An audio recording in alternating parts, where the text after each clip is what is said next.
I can feel him standing over me. My heart is pounding so hard I swear he can hear it. I force my breathing to stay slow and steady, eyes shut tight, body perfectly still on the leather couch in my corner office.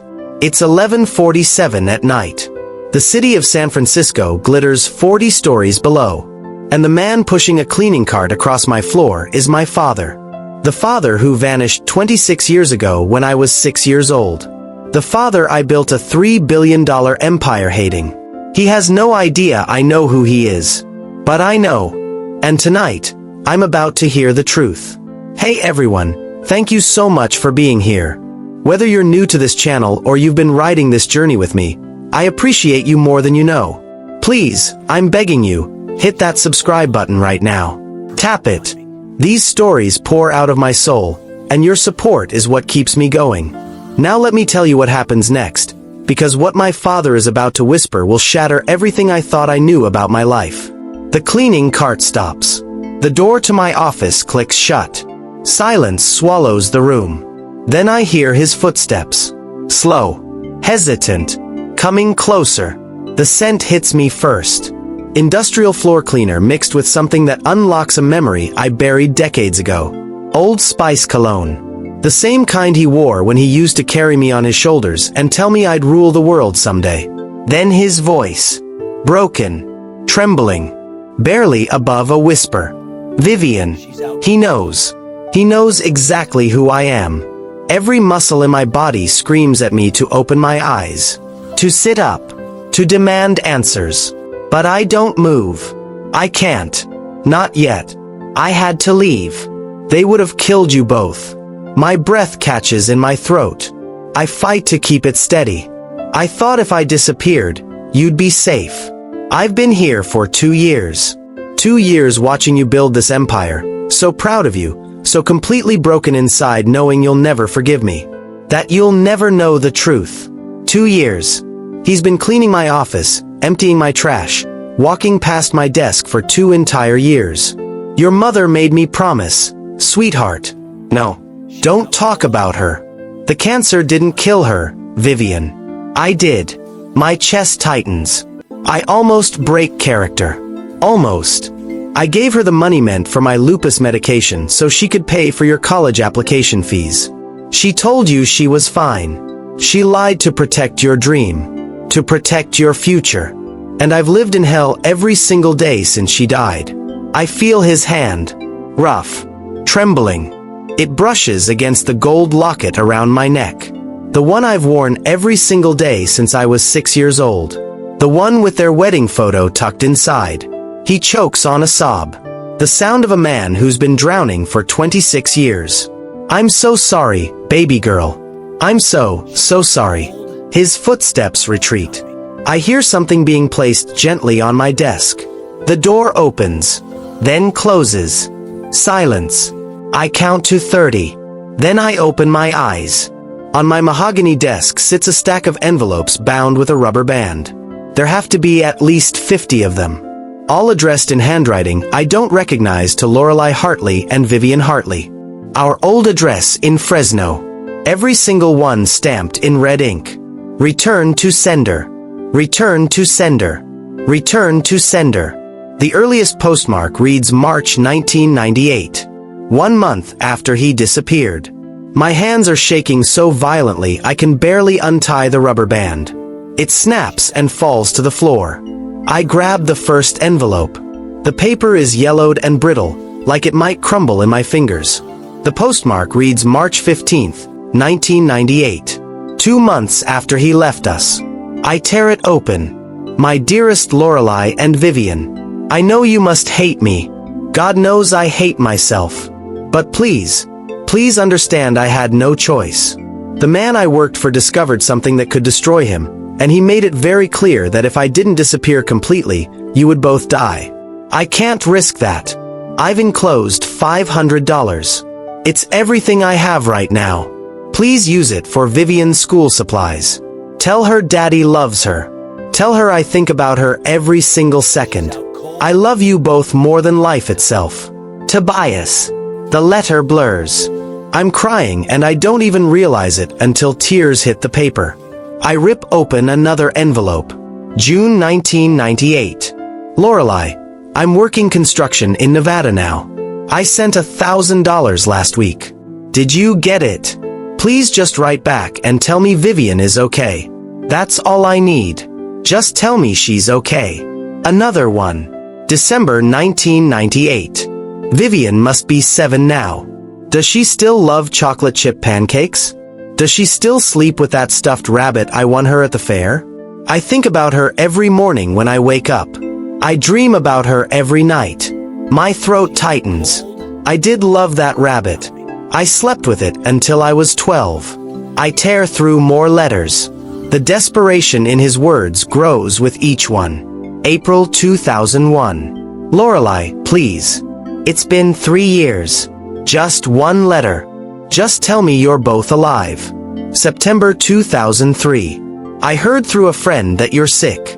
I don't care what happens to me anymore. I'm coming back. But that one is stamped return to sender too.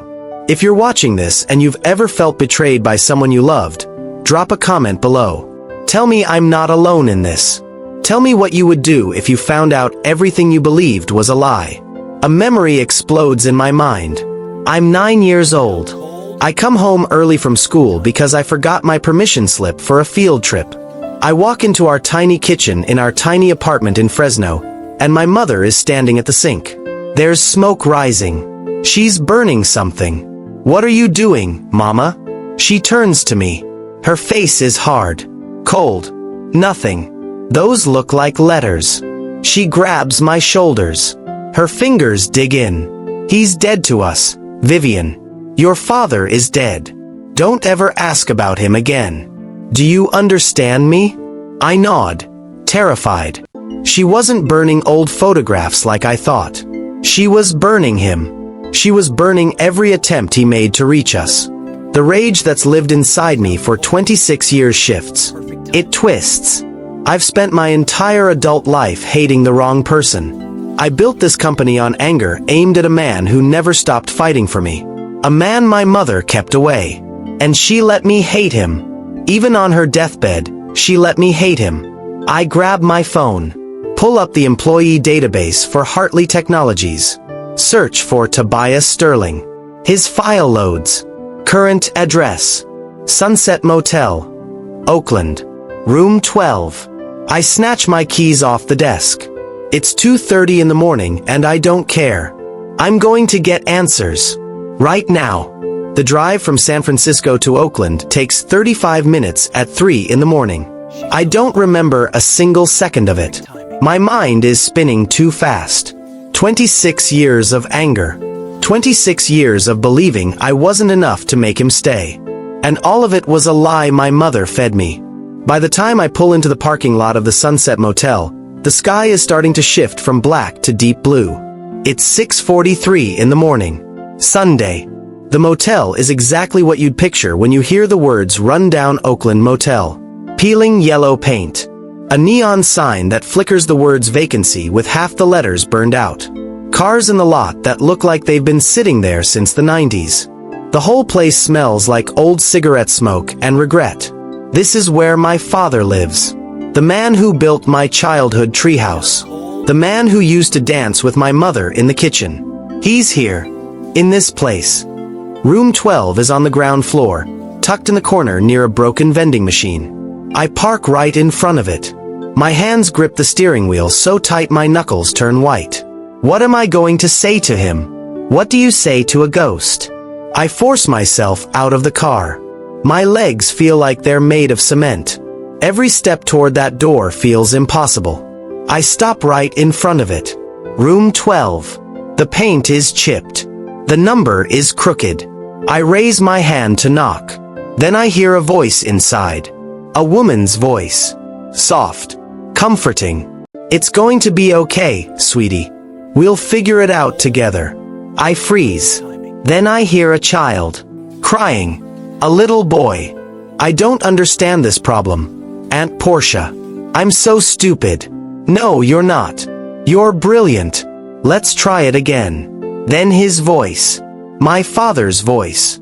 The one I haven't heard directed at me in 26 years. It's okay, son. Daddy's here.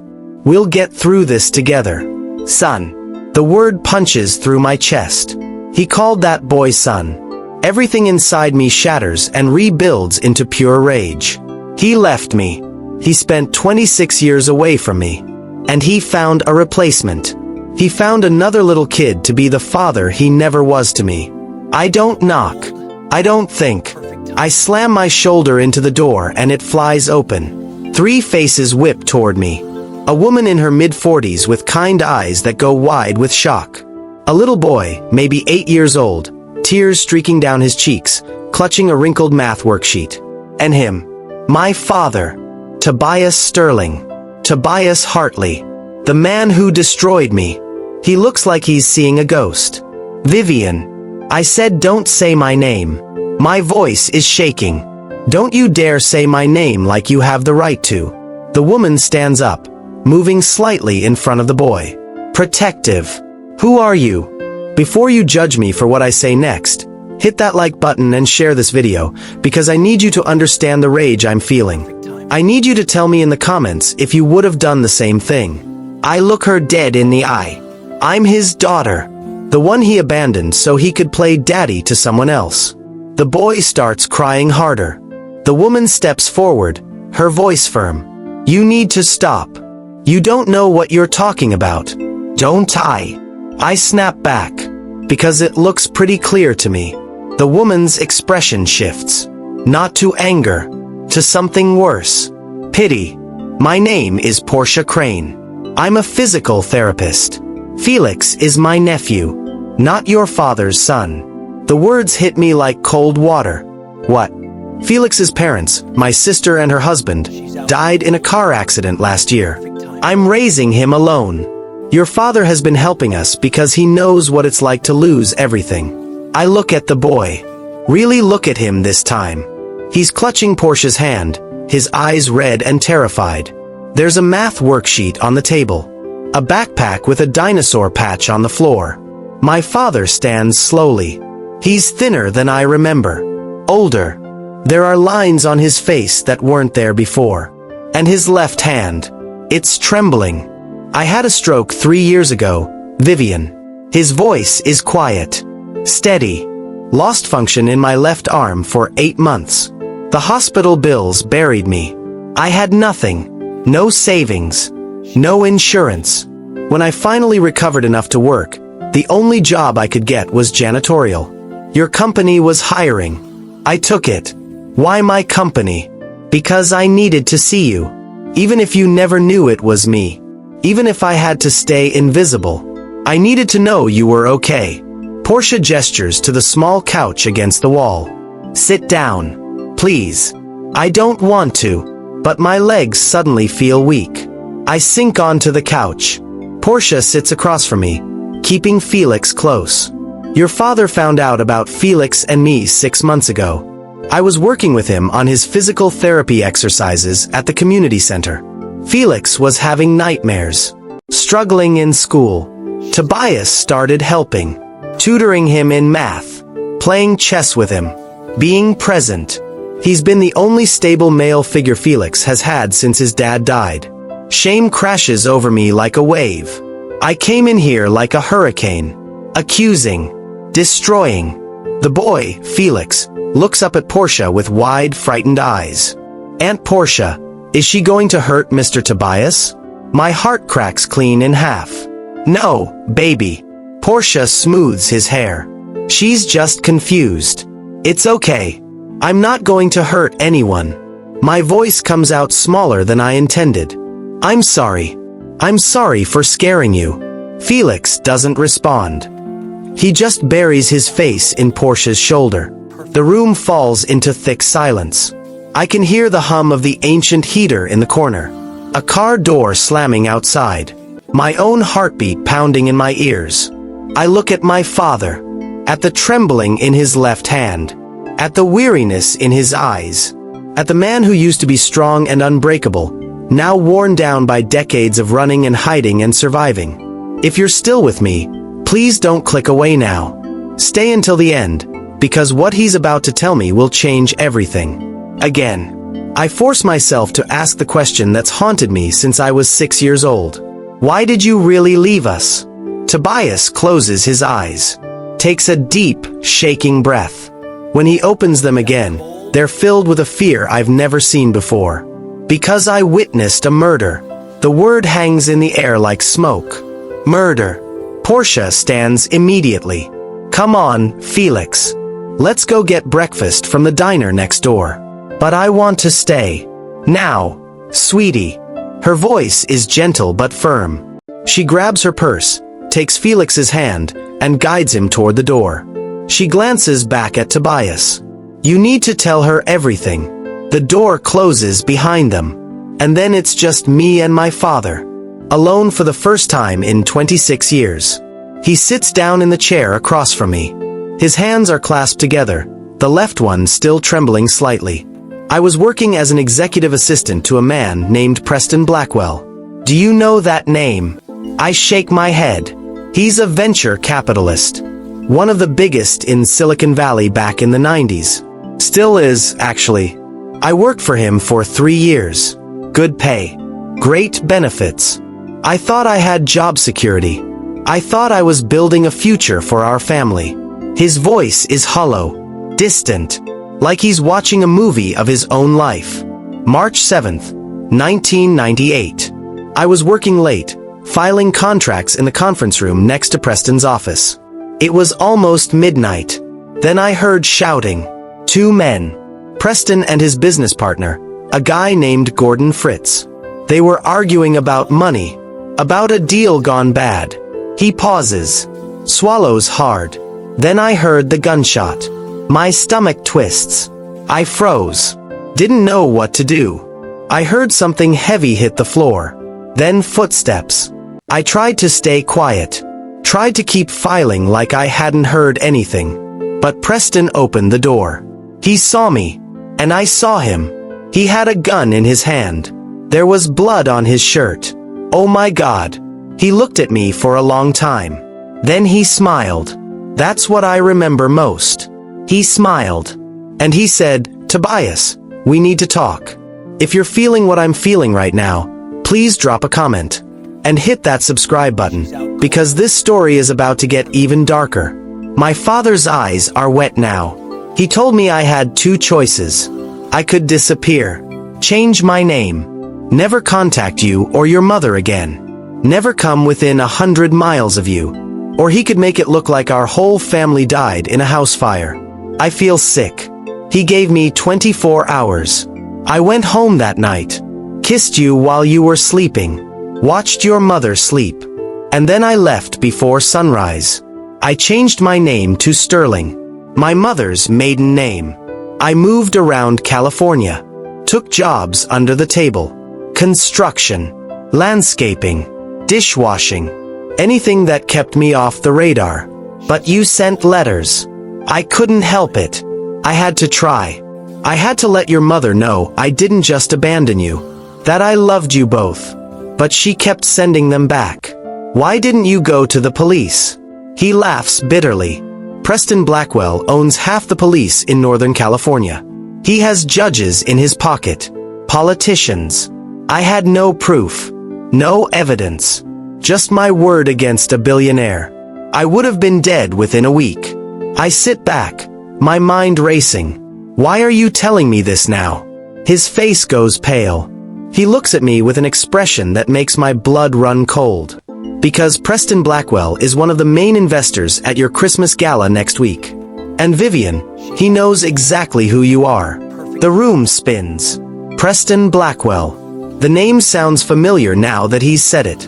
I've seen it on investment portfolios, on contracts, on the guest list for my Christmas gala on December 24th. He's backing your merger, isn't he? My father nods slowly.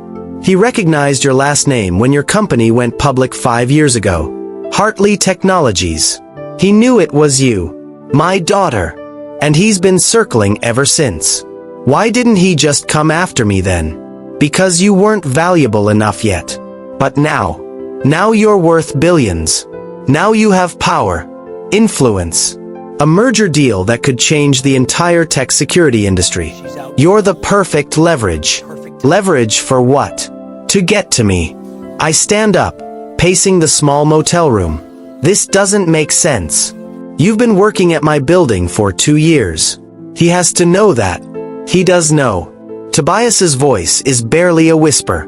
That's the point, Vivienne. He's been watching both of us. Waiting. This is his game. His revenge for me resurfacing. For me daring to be close to you again. The weight of it crashes down on me. I've been a pawn. A piece on a chessboard I didn't even know I was playing on. You need to cancel the gala. Walk away from the merger. Absolutely not. Vivienne, listen to me. No, you listen to me. I stand in front of him, my voice hard. I built that company from nothing. I fought for every contract, every investor, every dollar. I'm not walking away because some murderer wants to play puppet master. He'll kill you. Then I'll make sure he doesn't get the chance. My father stands, desperation filling his eyes. You don't understand what this man is capable of. I've spent 26 years running from him. 26 years looking over my shoulder. He doesn't lose. He doesn't forgive. If you go up against him, you won't survive. Before I can respond, my phone buzzes in my pocket. I pull it out. 17 missed calls. All from Marcus Chen, my chief operating officer. My stomach drops. I call him back. He answers on the first ring. Vivienne, thank God. Where have you been? What's wrong? Preston Blackwell just bought out Cyberlink. Cyberlink is our biggest competitor. The acquisition was supposed to neutralize them, clear the path for our merger. What do you mean he bought them out? This morning. Cash deal. 3.7 billion. And Vivienne, he's threatening to tank your merger unless you meet with him. Tonight. Alone. My blood runs cold. What does he want? He said he has information about your family that you'll want to hear.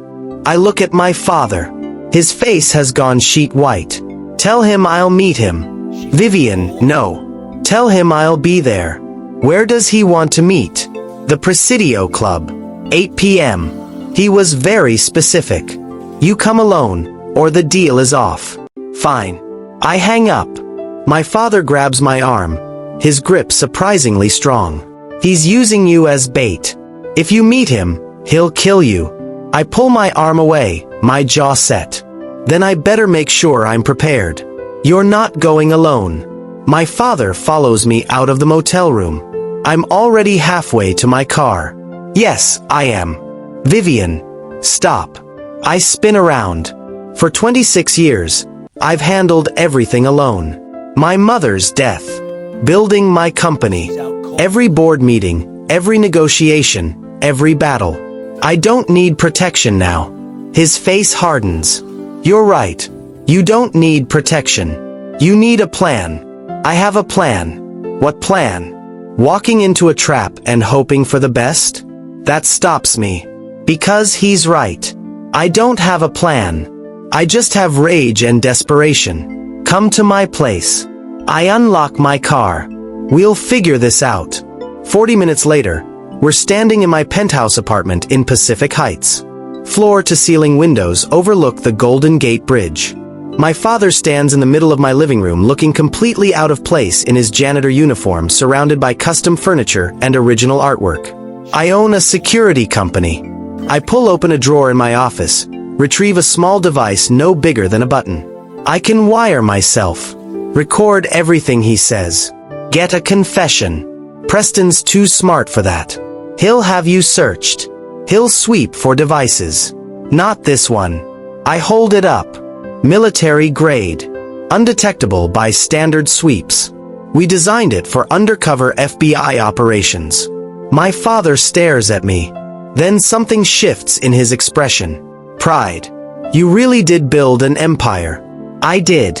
And I'm not letting him take it from me. He reaches into his jacket pocket and pulls out a small USB drive. What's that? 26 years of evidence. Financial records. Witness statements. Documentation of every shady deal Preston's made since 1998. I've been collecting it, piece by piece, waiting for the right moment. Why didn't you go to the authorities? Because I needed something big enough that he couldn't bury it. Something that would stick. Your recording tonight combined with this? That's enough to put him away for life. I take the USB drive from him. Our hands touch. It's the first time we've touched intentionally in 26 years.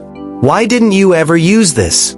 Because going after him meant putting myself back on the radar. And that meant risking you. But now he's already coming for you. So we end this. Together. If you've been with me this whole time, take a second and comment below what you think is going to happen. And please, subscribe if you haven't already. I promise you, the ending is going to be worth it. We spend the next 6 hours preparing.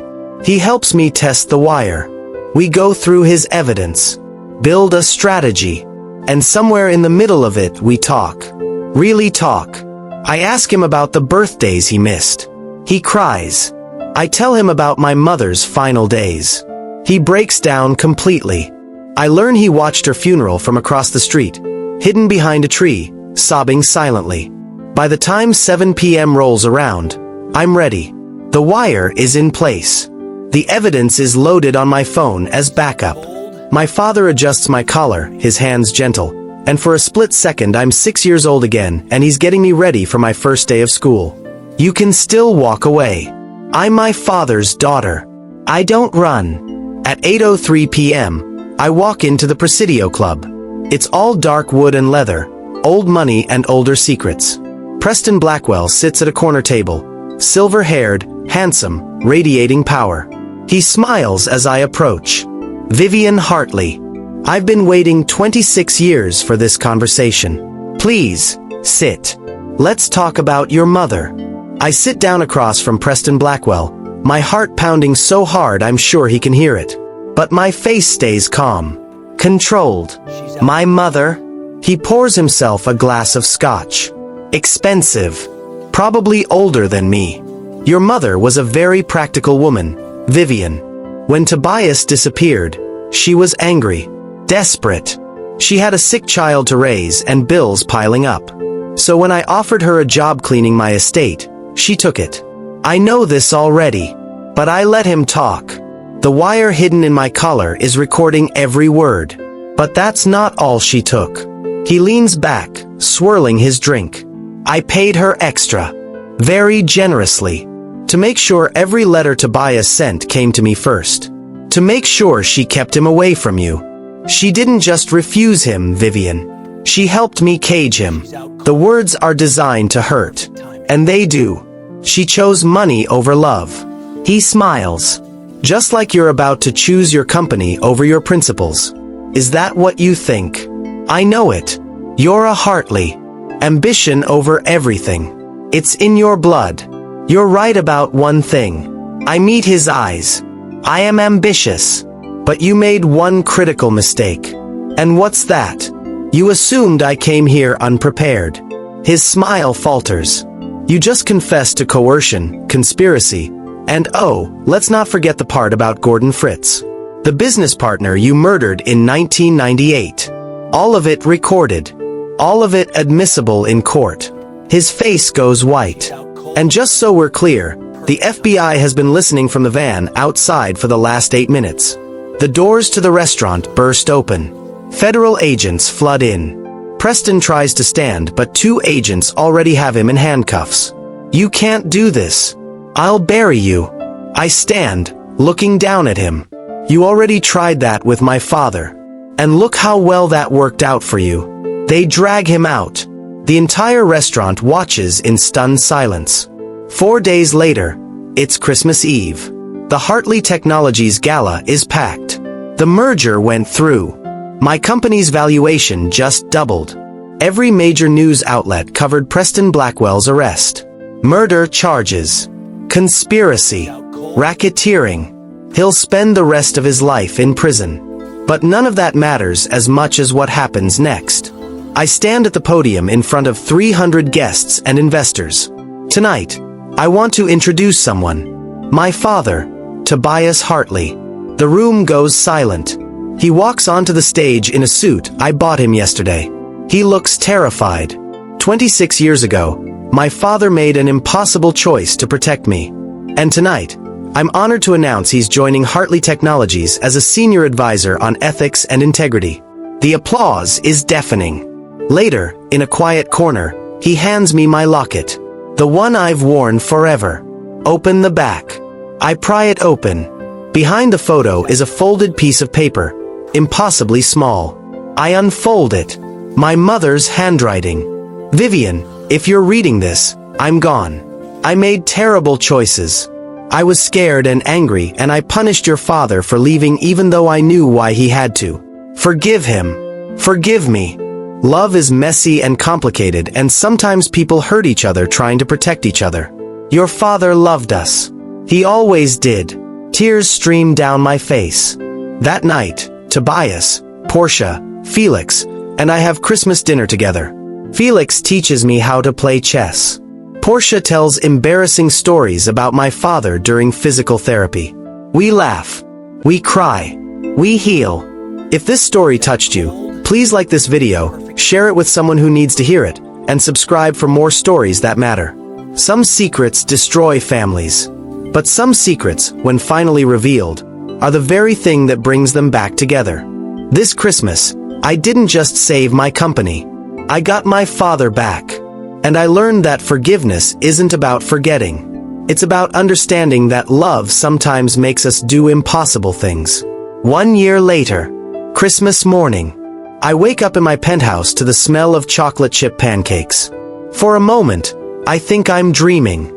I haven't smelled that smell since I was 6 years old. I walk into my kitchen and find my father standing at the stove, spatula in hand, humming that old lullaby. The one I heard him hum that first night. The one that led me back to him. He turns when he hears me. Merry Christmas, baby girl. I don't say anything. I just walk over and hug him. He holds me tight, and I realize this never gets old. A year of hugs hasn't made up for 26 years of missing them, but we're trying. I made your favorite. He slides a plate toward me. Perfect golden pancakes with chocolate chips arranged in a smiley face. Exactly how he used to make them. I sit down and take a bite. It tastes like childhood. Like safety. Like home. You remembered. I never forgot. We eat in comfortable silence for a while. Then he reaches into his pocket and pulls out a small wrapped box. I didn't know if I'd ever get to do this again. Give you a Christmas present. My hands shake as I unwrap it.